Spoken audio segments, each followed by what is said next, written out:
All right, today we're going to be replacing the idle speed motor on a 2000 Ford. It's a Windstar with a 3.8 liter. Underneath the hood, basically, the idle speed motor is right here.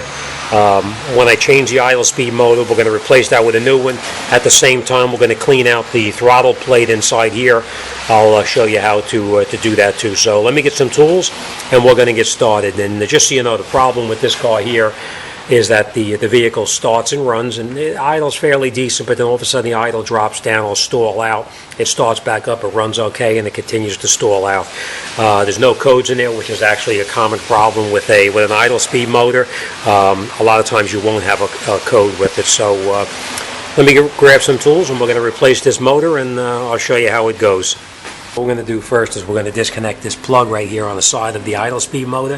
Fairly easy. You just push this little pin straight in here. It's a lock tab. Push it in and you rock it and it comes right off. Then what we're going to do is we're going to take out this screw, and I'm going to remove this here. Alright. Fairly simple. This is a 10 millimeter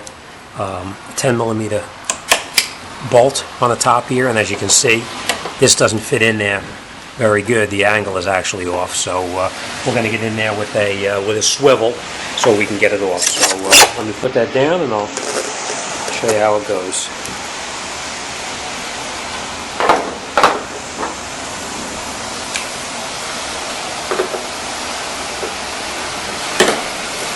Once you crack it loose, you can just remove it.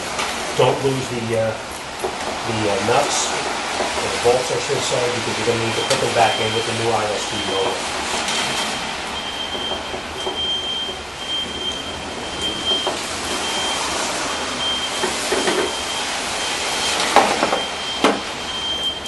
Once you loosen them, you can take them out by hand. They're very easy.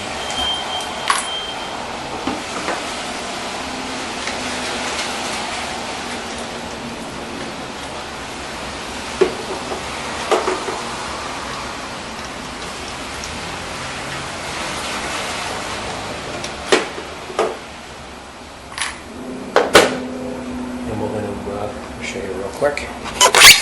We're going to take this this gasket out right in here, and we're going to replace the gasket with a new one. And this is what the old idle speed motor looks like inside. Now I'm going to take this off over here, and we're going to clean out the throttle plate before it goes back together. What you do is you take the clamp off for the snorkel,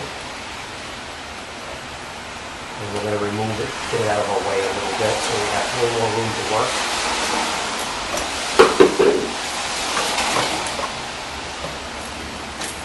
Pull that out of there like that.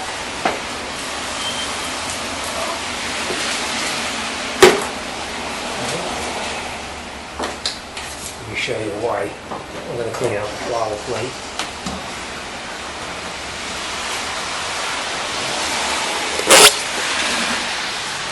The reason we're going to clean this out is because if you see inside here, this is the throttle plate. You see all that black soot that's inside there around where the throttle plate closes.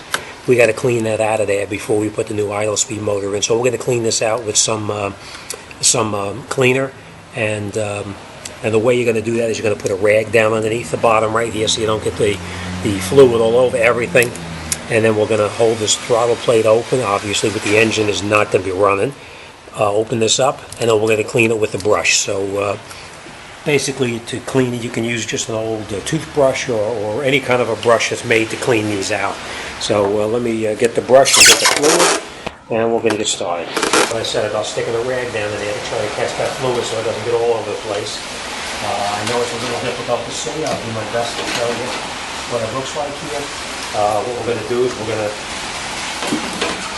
going to use some throttle body injection cleaner, or fuel injection cleaner, and we're going to use a brush to clean it out. So that's just the start here. You just spray a little bit inside the throttle, hold the throttle plate open, and you get in there with a brush, and you can brush it, and it cleans up all of that residual buildup inside there. So this way the new idle speed motor can learn how to idle properly without having the buildup on the plate. Okay, just brush it around a little bit. Try to minimize the amount of stuff, the fluid that you put into it.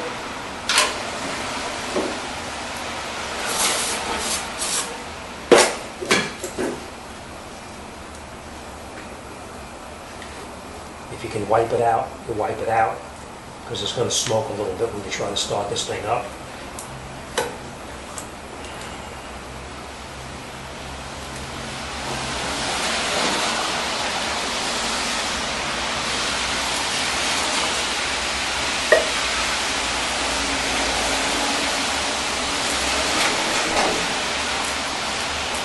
One more time, and you put your rag down there. Put some of that cleaner in there again.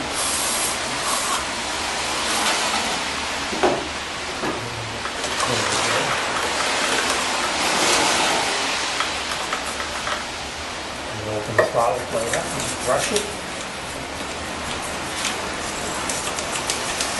And there's a lot of carbon inside here, and notice you can see how dirty this is here.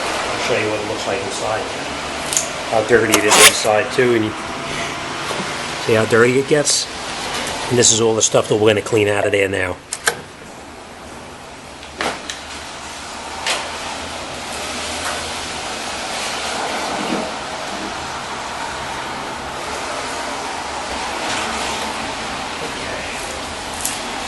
Let me show you what it looks like once it's cleaned out inside there.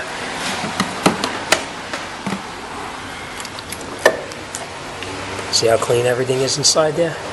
Nice and shiny. We're going to do the back of the throttle plate up here just a little bit more to make sure that's clean. And then we're going to get the new idle speed motor in. So let me finish cleaning it up and we'll come right back. Once you have your you want to put your new valve on, you're going to take this gasket out right here, and you can get in there with anything that's pointy and just pull it right out just like that, and it comes right out. The replacement obviously is fairly easy. You just put it back in the way that you took out the previous one, and you push it down into the grooves that are made for it. Right, push it down all the way like that, and then we're going to lay our valve in there. It's the replacement valve. Put it up on top there, and we're going to catch our bolts. So let me do that, and you can see how it goes. Screw the bolts, always screw them in by hand before you bring a ratchet into it, because you don't want to cross-thread it and cause a problem with it. Snug it down, and then you grab your back bolt, and you can install that one also. Screw it in by hand, or if you can't get your hand in there, just put the socket on it and turn it in with the ratchet. By hand, of course. Don't use a ratchet on it yet. Just turn it in all the way down by hand first.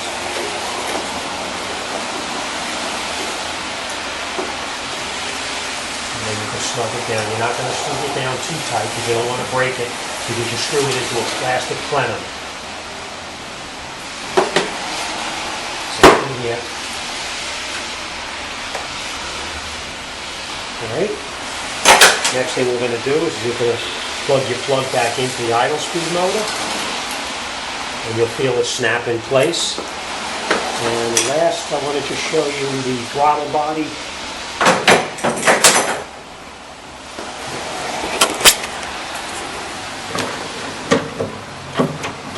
The throttle body is all cleaned out. You can see nice and clean now. So now we're just going to put our snorkel back on.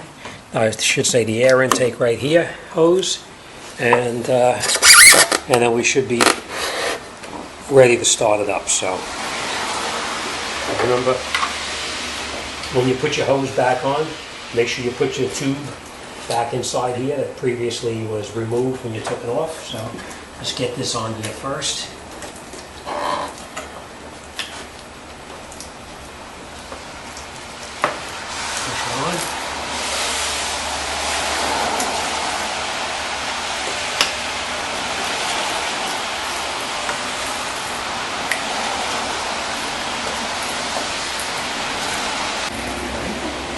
And once you got it back in, put that hose in the back, it just pushes right in.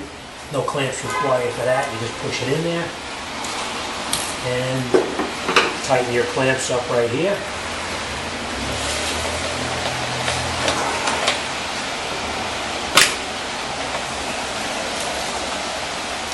Same thing with this one here.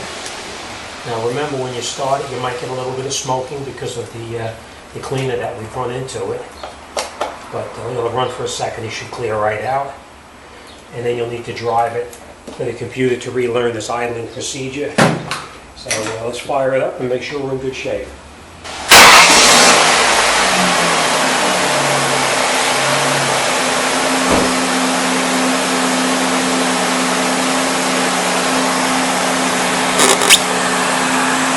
All right, it appears to be okay. And when you start it up, you know, your idle speed is supposed to jump up to about 1,500 RPMs, and as the engine warms up, the idle speed should come down to the normal range, which is probably somewhere around 800. So as it warms up, you can hear the idle starting to come down a little bit, and that's it. We should be in good shape. We're going to take it out, drive it, and it's going to go through its relearn procedure, and that's it. You'll be all set. All right, thanks for watching, and I'll see you on the next one.